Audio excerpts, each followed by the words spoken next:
Hello guys, welcome to our channel. In this quick tutorial video, I will tell you how you can use Hailuo AI Minimax.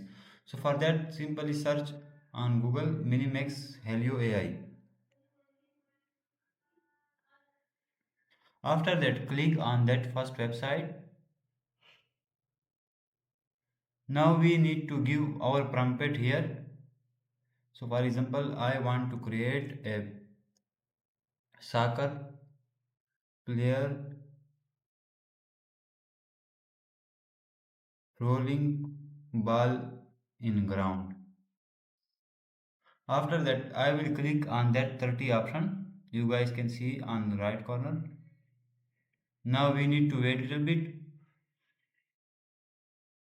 Here we go. Our video processing was started. Our video will be ready in 5 minutes. So after 5 minutes of waiting, our video is ready. Let's see how was the result. So I will simply click on that video. Here we go. Our video is ready. You guys can see how perfectly Helio AI Minimax created our video. Thanks for watching.